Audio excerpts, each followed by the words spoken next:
couple of weeks ago when Shirley asked me to talk about e-commerce, she suggested I should send her a title for the presentation and an abstract for it.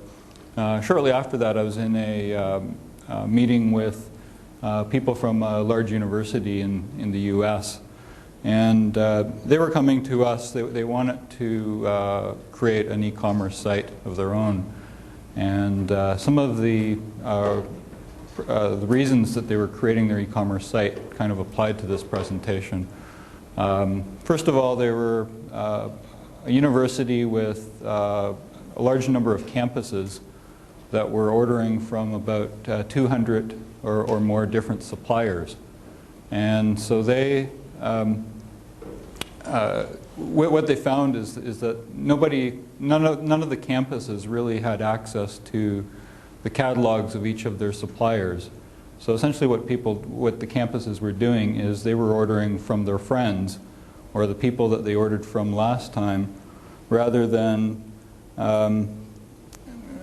understanding, I guess, all the options that they had available to them. So what the university decided to do then was to create an e-commerce system where the catalogs for all their suppliers were online. So if somebody in some campus was ordering some supplies, they had the information from all 200 vendors that they dealt with. They also decided that while they're doing this, they should extend the work a little farther, so that when students were registering for university, the student data, or the student should register through the internet, and all the data about the student should go directly into their host computers. And so basically they were trying to tie all these systems together. A third concept that they had was that they were wanting to extend their website to their local community. As you know, education is a lifelong experience, and they not only wanted to reach the people who were graduates, but they also wanted connections with people in high schools and primary schools. So for that reason, they were really interested in transforming, their business into something that was kind of centered around their e-commerce site. So after listening to their requirements, I thought the natural talk for this presentation was about business transformation through e-commerce. We're going to look at a few different topics here. We'll start by looking at the market opportunity for e-commerce. I'm not going to spend too much time on this topic. We'll look at some of the implications to businesses, and what we're seeing is the business model is changing quite a bit. Businesses do have to do new things when they're marketing their products, or form new relationships with other customers or other partners. Then we'll look at the e-commerce technology, the different software and hardware pieces that make up a traditional e-commerce system. And then we'll look at some of the trends that we're seeing in the industry now, some of these trends that will continue. Okay, for the marketplace opportunity, I'm not going to give you a lot of statistics. Most presentations, most things you read in the newspaper all kind of point to the same thing. They all really say that a few years from now, the e-commerce marketplace will be worth, X number of billions of dollars. It's always a very high total. I'm not going to give you a lot of those statistics because I think you've probably all read them. What I'd like to do, I guess, instead of that is just with the people that we have in the audience here, just do a little bit of a study on our own here. I'd just like to know how many people, first of all, are connected with the internet connection. Just about everybody in the audience, yeah. How many people here have bought a book online? A few people? Actually, that's quite a few here. So it looks like maybe 20% of the people here have bought a book online. How many people do electronic banking? That's about, it looks like about half the audience, so that's a good showing. I don't think the numbers are usually that high, but obviously since this is an e-commerce talk, everybody here is on the internet. What we're, I think one of the important questions when you're talking about e-commerce is what will get more people trusting the transactions that you make on the internet, knowing that your credit card is safe and that you can, it's worthwhile doing business on the internet. A lot of that comes from value, and people need to see valuable services on the internet. If we look at demographics, this data comes from eStats, and what we see is that men make up about 61% of the internet population today. What we're also seeing is that women on the internet, that ratio is growing, so that there are more women on the internet now than there were a few years ago. So that gap is closing. We also see that most of the people are educated with a college degree or above. Average age seems to be around 38. I guess my expectation was that it might be a little lower. And in terms of occupation, most people seem to have a high degree of, or for the occupation, people seem to be in white-collar jobs. So I think a logical conclusion, I think, from this data, in my mind, is that with this sort of demographic information, there's probably a fair number of people who have some spending potential that are actually on the internet. So I think that's why this market is attractive to a lot of businesses.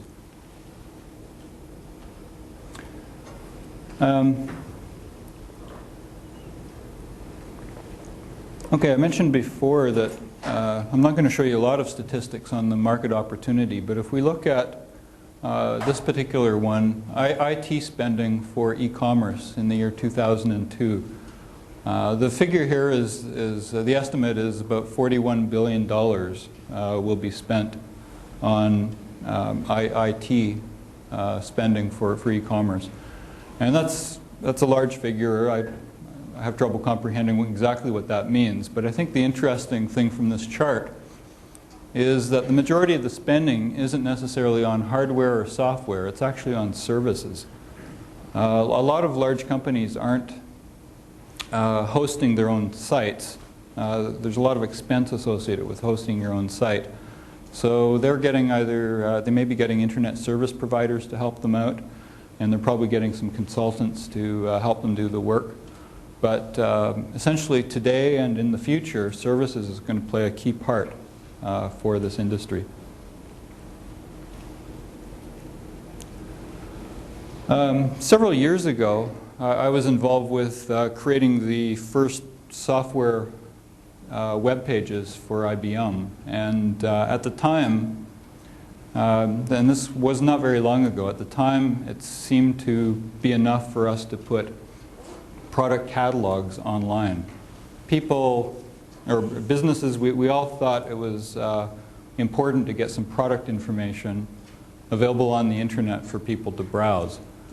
And at the time, not too many years ago, that was enough for most people. And shortly after that, most companies started taking orders online. So what that meant was that you had to have some additional software on your website to actually take credit card orders, to be able to interact a little more with your customers. And now, as part of this evolution, then the next stage is really to extend your enterprise, and that's usually done through some sort of back-end integration with legacy systems. So what I mean by that is most companies have things like inventory systems, prices, and things like that in some sort of database already. And initially, e-commerce sites were kind of created as a separate entity. And so the idea of extending the enterprise means that you take all those legacy systems and business processes and you tie them in with your e-commerce system. And once you do that, then there's a few very important requirements come into play. Scalability, performance, and reliability are really become more important to make that e-commerce site useful to people, so that it performs in a good manner. The next stage in the evolution then is profitability, and for that you want to drive more site traffic.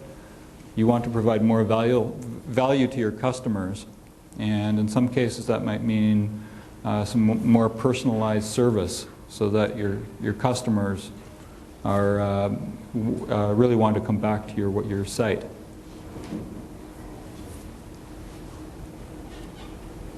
Okay, now we're going to take a look at the implications then to business, and as I mentioned before, there's quite a few things going on here.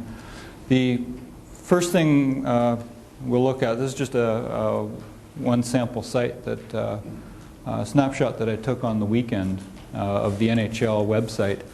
There's a couple things to note here. The first thing that I noticed, I took this shot, I think it was Saturday or Sunday, and you'll notice that they're keeping very current. They've already got Wayne Gretzky memorabilia. He just retired on the weekend, and they're already selling Gretzky souvenirs on the site.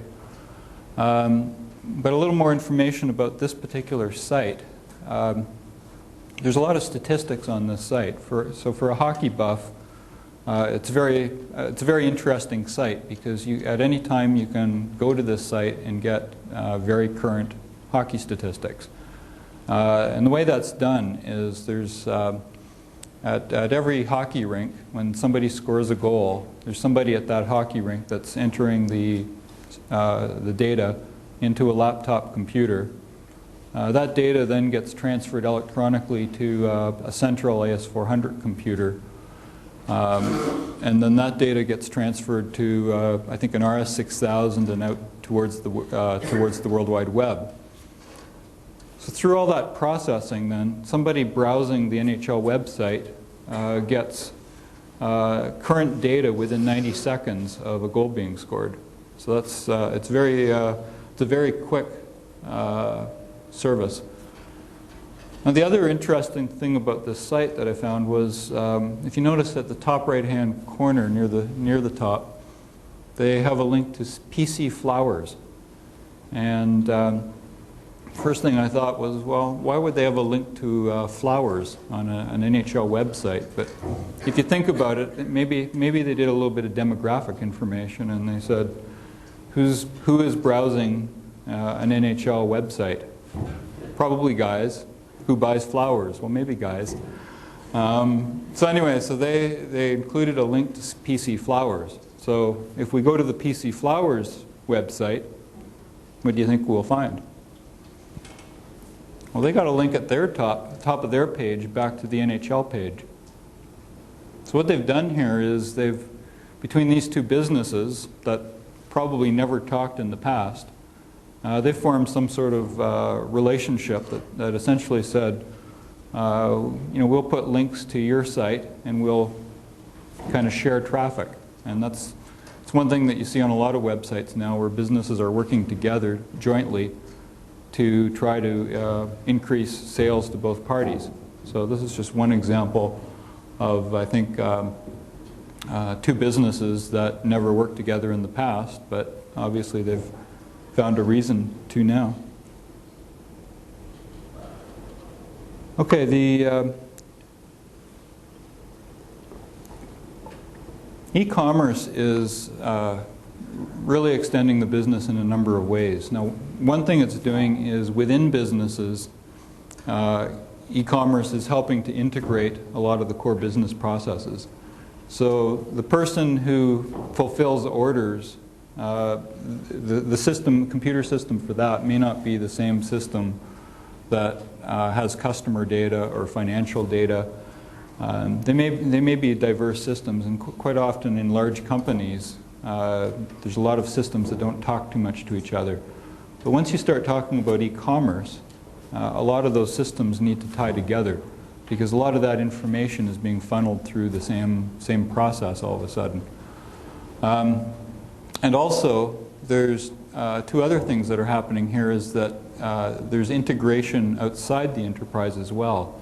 So companies are integrating their business processes through e-commerce to their supply chain and also out towards their customers. A good example of this is General Motors. For years they've been connected to their suppliers so that when they're ordering parts they can quickly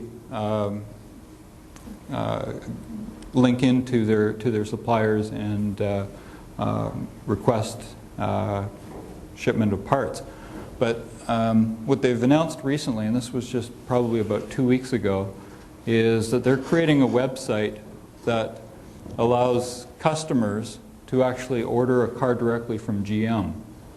The important thing of this concept is not so much that they found another source of revenue, but this in a way bypasses dealerships, because instead of ordering a car from a dealer, which is their normal business channel, now you can order a car directly from GM.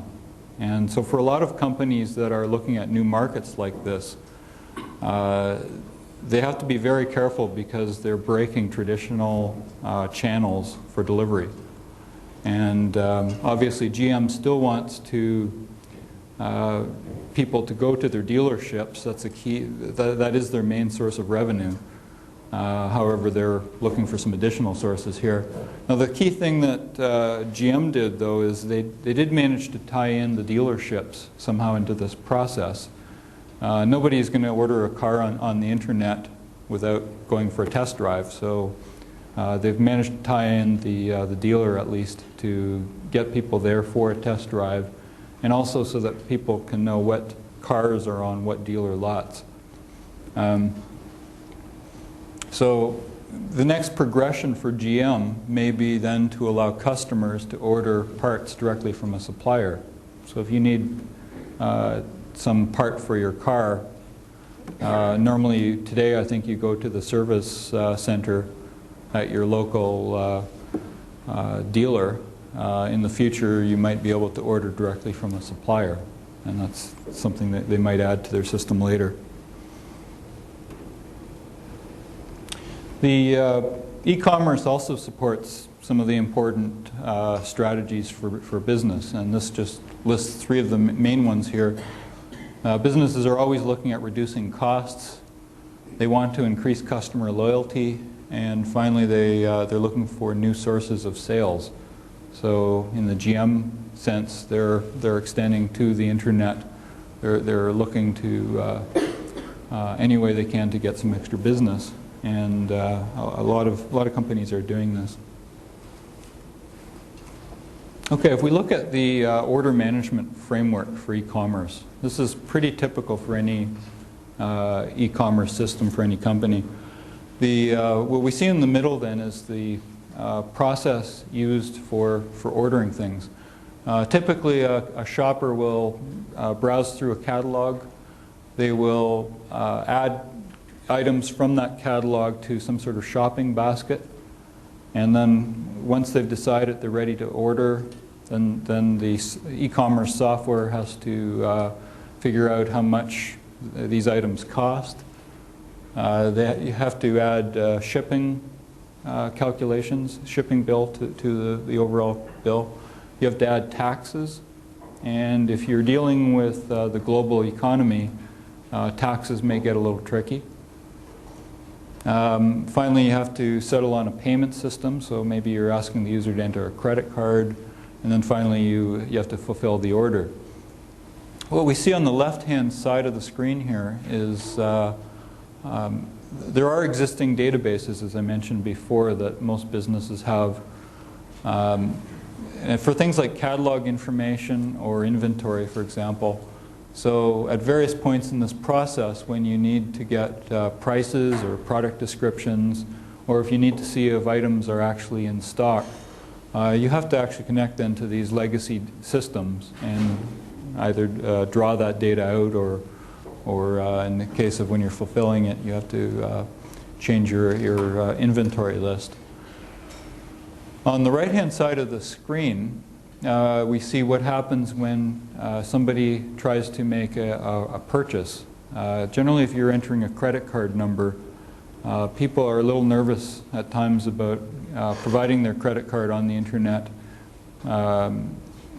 We have encryption technology. However, you want to make sure that the person on the other end is actually trusted, and they want to make sure that your credit card is actually valid. Some of our products are using something called SET protocol. SET stands for Secure Electronic Transactions, and it's a protocol that was created by American Express and Bank of Montreal. And the purpose of the SET protocol is essentially to ensure that both sides in a transaction are who they say they are, and that the data is encrypted.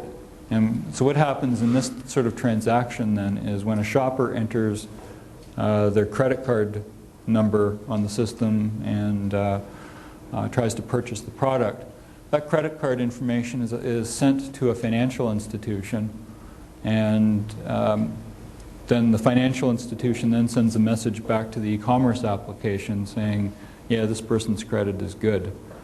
In this case, then the merchant never sees the credit card number of the buyer, so that makes everybody feel a little safer with the transaction. Okay, now we're going to have a look at e-commerce technology. IBM has been working with a number of, I think, large customers, and also sort of special accounts like Wimbledon and Super Bowl.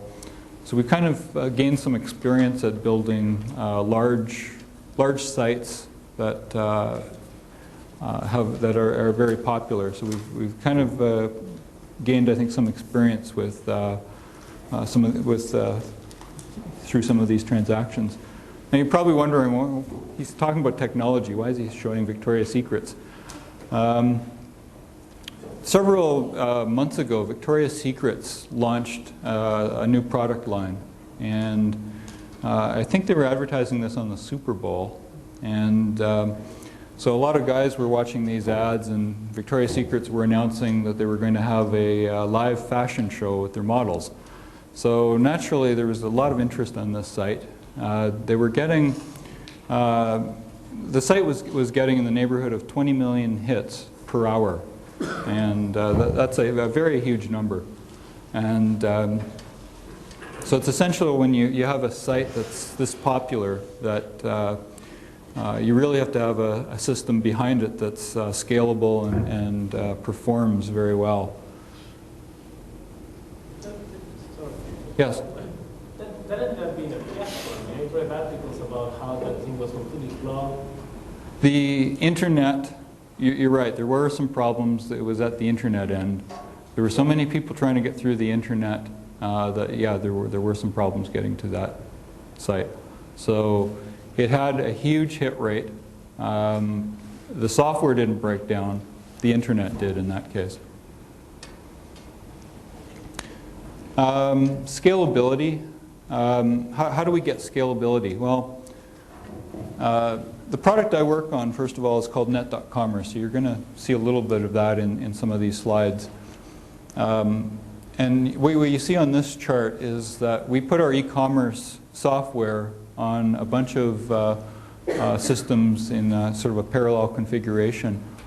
And the traffic that comes in from the internet goes through a router so that jobs are directed to a free machine. So if you have a site that is going to get a lot of traffic, like Victoria's Secrets, you're going to add a lot of these e-commerce platforms to basically handle that incoming traffic. And each of those platforms then would be accessing a single database. So when we did the Super Bowl site, leading into the Super Bowl, there wasn't really a lot of action on the website. And this particular site sold things like T-shirts and hats, various souvenirs for the football game. I think what we had going into that site, there were 2 Net.Commerce servers running in parallel like this. The week before the Super Bowl, when some of the advertising and the hype took over, we had to basically increase this configuration to be to about 5 systems, and that was enough to handle the traffic that was going to that site. Once the game was over, then we reverted back to a couple systems. Okay, response time. Now, back to that question about Victoria's Secrets. What we see on this chart is that response time is impeded in a number of places in the system. Now, first of all, a lot of us are aware of modem speed and internet delays. So for a lot of us, we're getting better internet connections. We're increasing our modems, or we're getting connections through our local cable companies to basically increase the speed to our computer. And that's fine.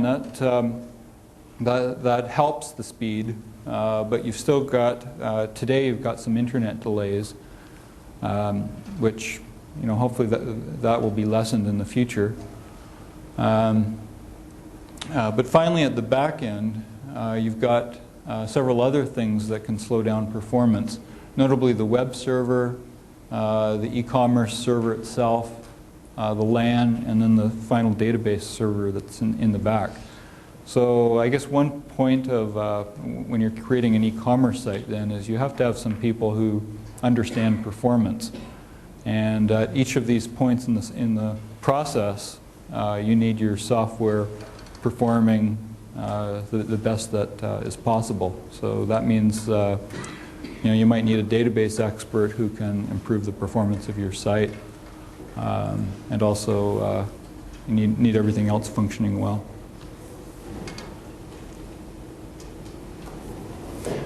I talked earlier about integration to legacy systems.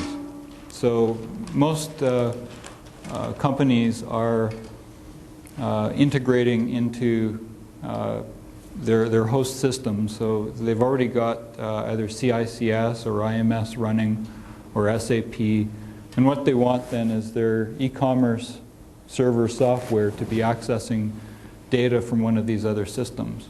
So the way we do it for our Net.Commerce product is we've got a product called MQ Integrator, which actually maps messages from Net.Commerce to another system.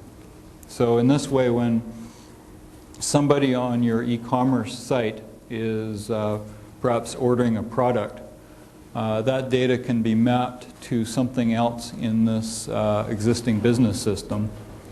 I talked earlier about, for example, the university that wanted to allow students to register online.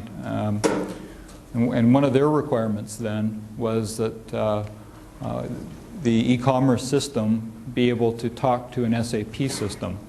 So when they saw this setup, they were quite happy that this would work well for them, and they would be able to tie these two systems together.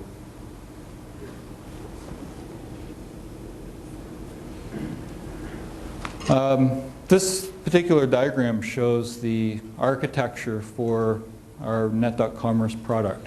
And if you've seen IBM presentations before, we usually have some sort of architecture presentation with boxes. So this is the architecture slide. What you see here on the left then is the internet traffic coming in through the web server and executing commands, C++ commands today. That's our current architecture. And those C++ commands are executing the various processes on the Net.Commerce server for all your store management type functions. So whether you're things like the store management, the shopper groups, your products, your catalogs, all that is managed through the Net.Commerce software. So essentially, it's when a URL comes in, it's translated into some sort of C++ command. On the right-hand side of the screen, you see the connections to the legacy systems that we've already talked about. At the bottom of the screen, you see some other things we've already talked about. There's the payment server. So when somebody is ordering a product, then the payment is going out to the to the actual bank using this set protocol, and also for a database software, we support several databases, either DB2 or Oracle, as the database.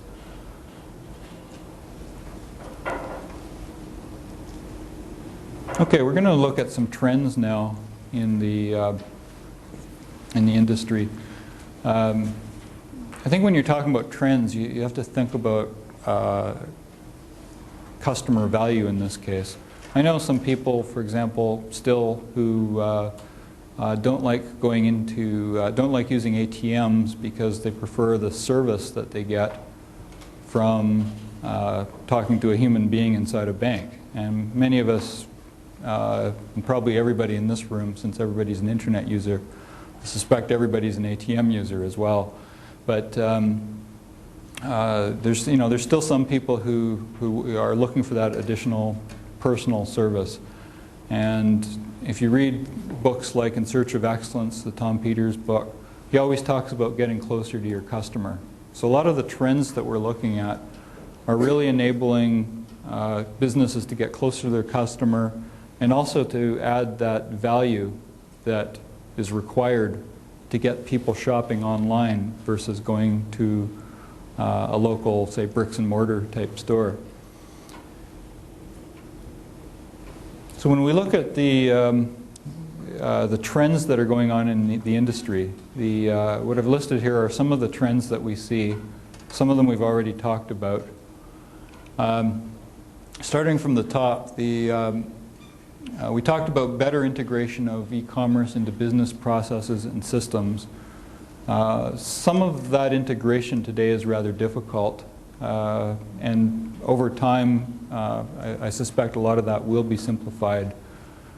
Software is progressing in this way because there are so many people trying to do this.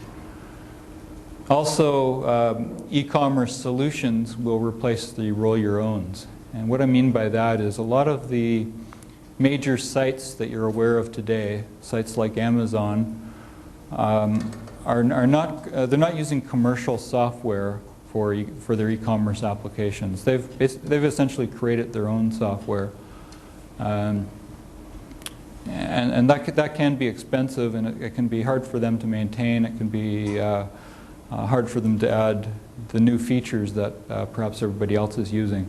So quite often when this happens, over time, a lot of these businesses will probably revert to solutions that are available commercially, because quite often that is a cheaper way to go.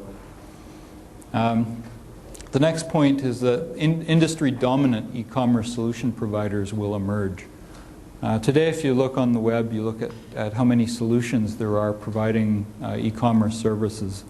There are quite a few, and the price range can be quite large. I was reading about a product the other day selling for about $1,400, but it didn't have a lot of function, and the prices can go up to, I don't know, $20,000 or $25,000. They can go quite high, and for some very unique software, you might be paying about $80,000 for some very specialized pieces of software.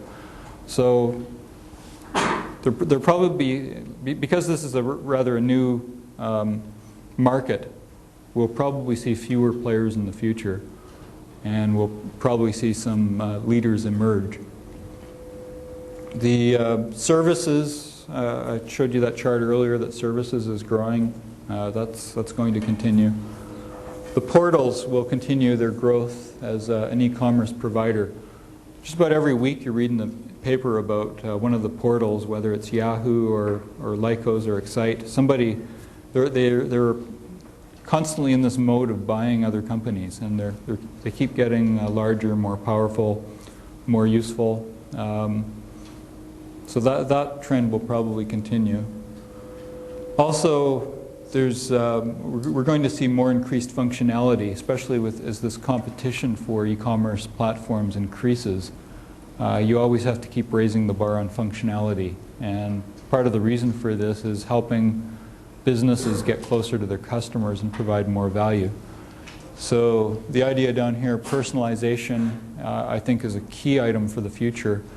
You can already go to some sites and see some great examples of personalization, and some of the examples that I can think of are, there's one website where you can actually pick a model on the screen that's roughly the dimensions that you are, and you can actually try on clothes on this model and maybe have the model turn around and see how these clothes look. So there's some kind of neat stuff happening. And of course, when you talk about personalization, you also have to be careful if you extend that too much, that you might be getting into some privacy concerns. So I think we'll hear more about that over time. Okay, I've been talking about how businesses provide value to their customers, and why would somebody go to an e-commerce site rather than a bricks and mortar company. And since this particular audience is already buying quite a bit online, you're probably aware of some of these advantages. This particular site, the Borders website, I think is a good example of some value-add features. First of all, this particular page we're looking at shows how you can search for books online, and it's fairly powerful. You can search for keywords by title, by author, or ISBN number. You would expect this from any sort of online service. However, if you compare this, the power of this to actually walking into a bookstore, when you're in a bookstore, generally all you can do is walk around and browse what's on the shelves. Borders also has a few other features that they added. They have a chat service where you can actually talk to authors. And they also have book reviews, either by their own staff or by readers, interested readers. So there's some interesting things in that they've added. Sears is another good example. We've talked before about how companies are linking to their suppliers or linking to their customers. Well, Sears has kind of taken this one step further. What they've done here is you can order, if you've ordered an appliance from Sears, you can go to this website and you can actually order parts for your appliances directly from the supplier. So this is similar to the story that we talked about with GM. I can order a part for my fridge directly from this website. So that's a good example of how to tie in your customers with your suppliers. Now Macy's, they have on their site, they allow you to set a few categories and ask for suggestions for gifts.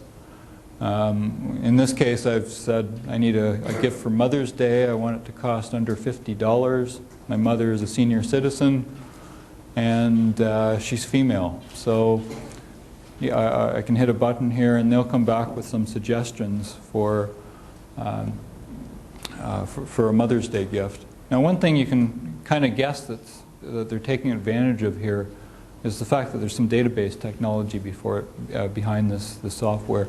Each of these are obviously attributes on each piece of merchandise that they sell. So they're making good use here of database technology. I also noticed there's a link to flowers and gifts again. I didn't try following that, so I don't know if they might have a cross-link back or not.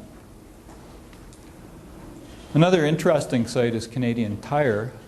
With Canadian Tire, you can actually create your own website essentially for the things that you're interested in. So what I've done here is I've said that I'm interested in hardware, home improvement, and sports. And by clicking on a button, I've basically registered with their site that these are the topics that I'm interested in. And I got a note back the next day that says, here is the URL for your commerce site and your e-commerce flyer. So essentially it's advertising information, but it's merchandise that I'm interested in. So they've essentially personalized their web for me in kind of an interesting way. If we look at Yahoo, they've got a very large auction site. Auctions have been getting a lot of publicity lately because there's some auction companies on the net that are doing very well. One of the largest internet companies right now is actually eBay. They're actually, I think, took the lead over Amazon as the largest internet company. And if you look at the Yahoo site, they've got a very large auction section as well. So in this case, I can bid to buy a Furby anywhere from $40 to $65, it looks like. Once you get into auctions as well, you're dealing in a sort of a lot of different problems as well, because you think of some of the timing problems. You know, somebody maybe with a bad internet connection thinks they made a bid on time, but the person holding the auction thinks the bidding is closed. There's some unique problems with auctions that I think the industry is sorting out right now. But there's some very, very successful companies in this area. Okay, if we look at, this is a summary chart then. We've been talking about how businesses are being transformed through e-commerce. So some of the main points I've been talking about is e-commerce is integrating key business processes, and most businesses have a number of diverse systems for things like inventory or prices and things like that. And so a lot of businesses are finding that by having an e-commerce site, they're actually tying together these processes. They're also providing new links to customers and suppliers. So we're finding a lot of new relationships are taking place. And it's changing the typical relationships between customers, brokers, and suppliers. Another example, I think, in this area is actually the travel agency. Travel agencies are finding that a lot of customers now are booking trips through the internet rather than going to a mall and talking to a travel agent. That middleman is in a lot of cases losing out. You can book your flight directly now. You can search the internet and find the hotel that you want to stay at. So why pay that extra fee to a middleman when you can do it all yourself fairly easily? So in a case like travel, that probably works fairly easily. There's probably not too many people hurt in that sort of thing aside from the travel agent. In some other instances, it may mean that businesses have to form new relationships with their distribution channels. Another example of this, I think, is IBM recently announced that they're selling PCs over the internet. Now, IBM also has relationships with distributors, so there has to be a little bit of give and take there as to what that means to the distribution channels. So that's true in a lot of businesses. Finally, the e-commerce is enabling a lot of new techniques for customer interaction. And as we talked about personalization, I think we're going to see a lot of unique services that companies are offering that helps make e-commerce perhaps more attractive than walking into your local shopping center. Because people are looking for value add, and there are some things that you can provide on the internet that you can't necessarily provide in a shopping mall. Okay, well that concludes the presentation. Are there any questions? Yes? Yeah, I have a question or something that bothers me in the whole Mhm. e-commerce, particularly at the retail level. And that is, if you look at most homes, like whether it would be a husband or wife or whatever, most of the time these two people are working. And I know, like in the real estate business, they used to go out and rap on doors and Yeah. pull their brush and all those people. Like, I still can't understand how they get around the distribution problem. Like, in other words, UPS, when they want to deliver, there's nobody there. And this seems to me to be a kind of an impediment towards future growth in that area, like where a product is delivered to the home. Yeah, I'm not sure I'm understanding the question. The question is... Okay, you're selling a product, yeah. whatever it is, Mhm. say a book. Okay. You do it through the e-commerce and it's to be delivered by, say, UPS. Okay. I'm just saying the way families are structured, with Oh. most people working, there's nobody home. Right. And that seems to me to be an impediment towards growth in the future. Like what? Yeah, I think you raise a good point. I guess if I'm ordering a book at home, I'm never at home to receive that book. So I think that's a true point. There seems to be a number of people getting around that, and I'm not entirely sure the answer to your question, because I share your concern that if I'm expecting UPS or somebody else to come to my home and drop off a package, I'm probably not going to be there to receive it. I guess one other thing I'd add to that, though, is some of the commercial applications that we're talking about. I didn't mention this earlier, but there's really two forms of e-commerce applications. We call one business to consumer, which is really what we're talking about when we say books. I was saying retail. You're saying retail, that's right. The other form, of course, is business to business, and of course there's already somebody home always there. Right. Okay. In the back, yes? Actually, just what happens in our office, and the demographics will certainly support this, is people just have to live in our office. It's easy to do. People, sorry?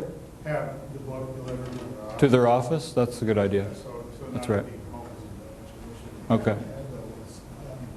In the March issue of Communications with ACN, Mhm. there's a couple of articles on mobile agents and agent technology. And the way it was pitched in these articles, and I think the authors have the best interest in doing so, was that this kind of technology, the development of that technology, was critical to expansion of e-commerce to fulfill the promise that a lot of people see that it has. At least that's the way I read it. Do you see it that way yourself? Is mobile agents, agent technology, and development of that stuff that critical to this, or can we do it? Is it just a matter of getting clever with the existing technology, like financing existing technology, or do you need to develop new technology? In some cases, I think we'll be developing new technology. I think I talked a lot. I mentioned the word personalization a lot, and I think as we're trying to personalize our sites, we'll find more ways of, or more requirements, I think, for technology to improve. I didn't read that particular article that you're talking about, but agent technology, I think when you're talking about the internet, has to play a key role, because the internet is so big that one of the best forms of an agent is actually to go out and find some information for you. So I think that's going to be a key item, I think, for e-commerce. I really haven't heard, since I've been working in this field, I really haven't heard that much about agent technology. However, as the internet goes, I think I do believe that will be important. Yes? So going back to this issue of when sites go down, semantic contamination of Victoria's Secret, Right. a long list of other sites that have outings for hours as soon as they have any additional load. In many cases, the load wasn't even 10 times higher. Yeah, some sites that you're reading about that are going down, they've kind of they've had their traffic kind of increase over the years or over the months, and they finally get to a point where their systems just need to, maybe they need a larger database system or a larger server, larger connection. I think you'd be surprised at what some businesses are doing today, where they're maybe not using, optimal equipment for what they're trying to do. So some of the businesses that you're reading about that are going down are may not have the scalable performing solutions that they need. When you're talking about an e-trade, I don't think that's what I'm trying to say. Oh, an intranet. Intranet? E-trade. Okay. Company, yeah, E-trade, okay, yeah. Right. So all I'm trying to say is that I think there's a picture about scalability and then there is a reality. Yeah. I don't think that all of these sites really are that under-equipped. Okay. In some cases, yeah, maybe they're not under-equipped. It could be just the internet. Well, it's a growth industry, and yeah, there are some problems that From the point of view of the software, you just mentioned a site that added a couple of NetCommerce machines when there was more demand. Right. Is that a 1 hour operation, a 2-day operation? What's the reality of having to install additional nodes, for example? Well, in that case, I think it's probably a 1-day operation. Once you have that configuration, it's not a big deal to add an extra node to the network. So that's fairly quickly once you have that up and running. Sometimes the outages are as they're switching to new and better hardware. Mm-hmm. They just don't. I mean, the typical problems with rolling that out. Like Schwab was down yesterday for 15 minutes when they put in a new mainframe. Yeah, and I guess one of the things that we're always hearing with some of these companies is when their systems go down, they're losing business too. So that's why we're seeing that e-commerce is playing such a critical role. Other than IBM, of course, who are the other main e-commerce service providers in Canada right now? Well, I wouldn't quite limit it to Canada, but I'd suggest in the States there's naturally Microsoft. They've got a product called Site Server, which is a competitor. Yahoo has a product of their own as well. So they are some of the key competitors right now. Yes? So a small business with a higher IBM to develop e-commerce, so what would it typically cost to just get a single server in there, create a website, and have all the e-commerce software? Okay, the question is, what would it cost for a typical site? I know it's probably a big range, but It's a big range, but I actually have heard a figure of when we're talking software, hardware, and services that generally go with these operations. And I'm thinking more of a large site than a small site. The typical price is around $800,000. If you have a smaller business, I think, which is part of your question, if you have a smaller business, you probably wouldn't host the site yourself. You would probably find service provider that actually hosts sites. So for example, Yahoo is one example of a place that will host e-commerce sites. Small business. Did you not mention something about like a small software package you could start to use? Did I hear you mention $1,400? That's right. I saw this clipping actually in the newspaper, and I can't recall even what the name of the product was. I would essentially surf the net and look for e-commerce applications. The particular one that was $1,400, I believe what they did was they had software that helps you create your store pages. So all your HTML, your graphics files. It didn't come with any sort of database system or server. Web server. What they suggested is you download, I think, Personal Web Server and use that to test your site. And then you take those files that you've created and you load them onto your ISP site, basically to create your storefront. So you're not really hosting a site then. Do you have a company that's designing a similar type of product?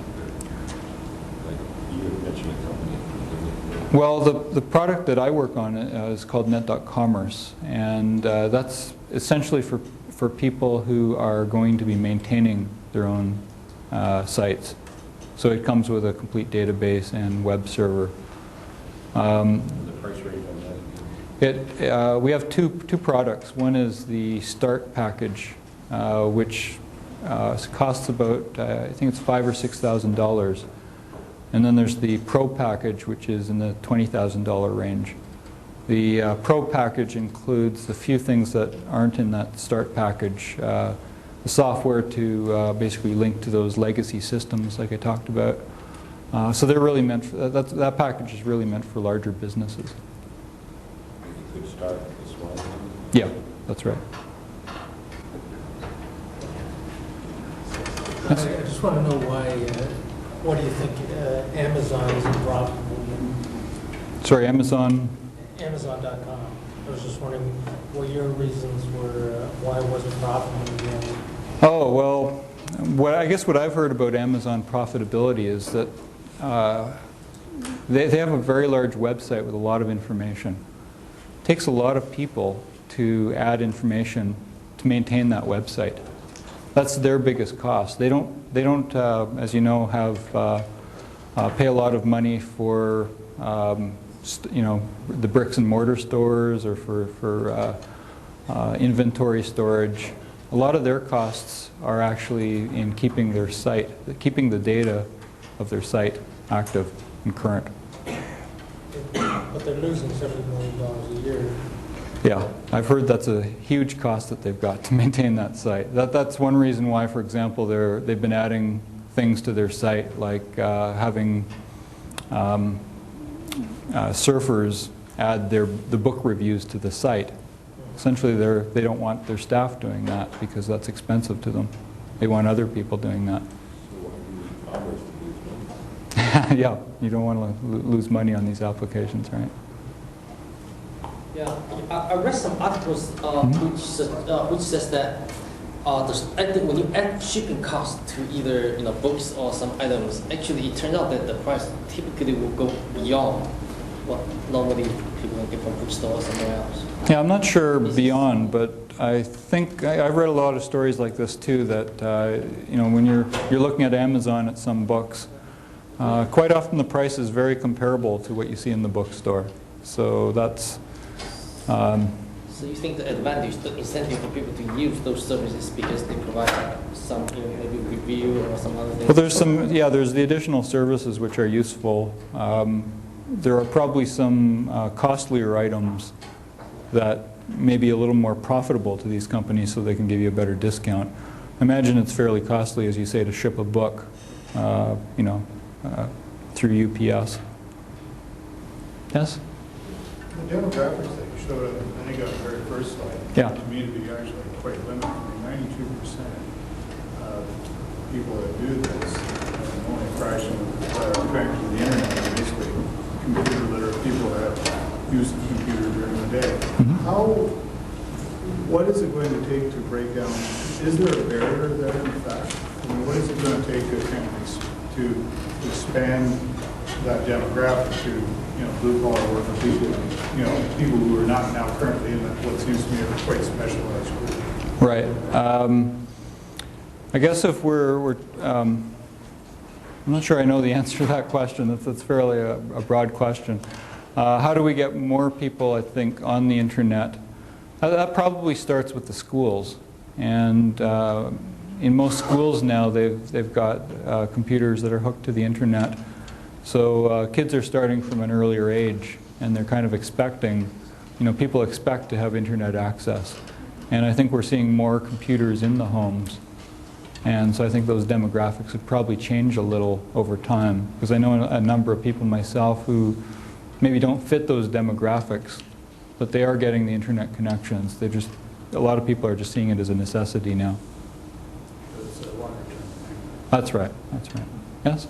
I have a question, but I think another thing is in the next year we'll probably see internet-only computers that will be only a couple $100, so it'll take away a lot of the cost. That's a good point. That's right. That's why people won't hand over their credit card. They don't trust what they don't understand. Right, right. Yes? Right now, it seems to me that companies that employ e-commerce are duplicating their costs with regards to their distribution network or their supplier network or their retail network, what have you. And it won't be until they're able to move their customer base away from the retail network, i.e. Chapters or Victoria's Secret or whatever, right onto e-commerce. Or it will only be when they have to make that choice, or when the companies themselves are able to target market to use the databases that they have with regards to the clients to make e-commerce a really profitable business. Right. Because you take Macy's as an example, if I have a Macy's credit card and I shop there all the time, they know exactly what I buy. And if I go to their website, when they're able to use the database that they have on me and tell me when their sales on these products, that will make e-commerce profitable for those companies. Up until then, they're just duplicating their costs with a very high cost retail mortgage. Yeah. Yeah, the point here is that there's a lot of duplication of costs today, and I think over time that you know, as they link up the e-commerce processes with their legacy systems, there may not be as much duplication as we're seeing today. Do you see Visa or MasterCard getting into the e-commerce business to facilitate that transition to target marketing? As far as I know, they're only into it from the point of view that I talked about already, which is just making sure that transactions are safe using their... Wouldn't that give the consumer a much greater feeling of comfort if they access through a Visa site or a MasterCard site? Perhaps, yeah, perhaps. I guess when I'm surfing, I don't usually want to go to another site. I just want to do it fairly quickly. So I would want to trust the site that I'm at. As long as I know that they're using, you know, proper technology that protects my credit card, you know, I feel fairly safe. But I guess not everybody will. So I think that's a valid concern. But Visa, as an example, could use the database they have and bring to me the companies that I typically shop with or order from. That's right. That's right. No, you might have a valid business opportunity for Visa there. Yes. I've heard with comparison between the number of websites out there to the number of TV channels that are possible now. Yeah. And that even though there's hundreds of TV channels, people tend to go to just 5 or 10 that they really like. Yeah. Do you see that with the portals, where you said that they were probably going to be buying up more and more? Do you see that in the next 5 or 10 years coming to a point where there's only so many portals that you go to? Oh, probably, because they're, you know, they have to make money as well, and there's probably only so many advertising dollars to go around. A lot of people today, we've been talking about money just now, and a lot of people are spending a lot of money on this technology in the hopes that a few years down the line they're going to make a lot of money. And like I said before, a lot of businesses, in any sort of emerging business like this, there's always starts off being a lot of players, and then the number reduces over time. So I suspect, you know, the portals are probably the same in that they're investing a lot of money now, and there'll be some losers on the way, and probably will be going to, you know, just a smaller number in the future. But yeah, they're important. This lady wants to ask. All right. Yes. Upon answer to somebody's question and also a question. The part answer is if you're wondering how to get adults, as opposed to waiting until the school children are older to do e-commerce, the federal government sponsors a program called the Community Access Program, commonly called the CAP program, and it's available through your local library. And the challenge is to get the small business people to take advantage of learning how to make a website and start doing the e-commerce thing. And that's a particular challenge in a small village. And I come from a small village, so I must admit my hackles go up when I hear people talking about eliminating middlemen. And I wonder what the middlemen feel about this and whether anyone studied what the impact is going to be. I think in terms of parts deliverers, for one thing, all kinds of jobbers buzzing about delivering parts. But I also think of things like bookstores. Excuse me, I have a frog in my throat. say Stratford, that has a number of very small bookstores. Well, if we all order through Amazon.com, they will not survive. And I think we all have to consider that very seriously. I don't think that's the wrong market, but it's not. But even they have, I mean, I live in this community of 1,000. We have a tiny, tiny little hardware store.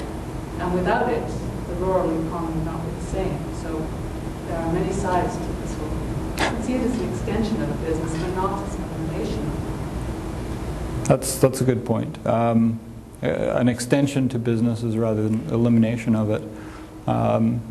Personally, I guess I like to walk into a bookstore once in a while and actually browse some books. So I wouldn't want to see bookstores go away either. And so I think what we're seeing here, where some of the middlemen are actually losing some business. There are some negative, obviously, implications to this. Hopefully there's more positive than negative, but there's a number of issues, I guess, associated with e-commerce, e-business, and the internet. I mentioned privacy earlier, what implications this has to various business models. I think there's a lot of interesting questions to be looked at in this area, and we definitely don't have all the answers yet, or we don't know where everything is going to go yet. Okay. Thank you very much.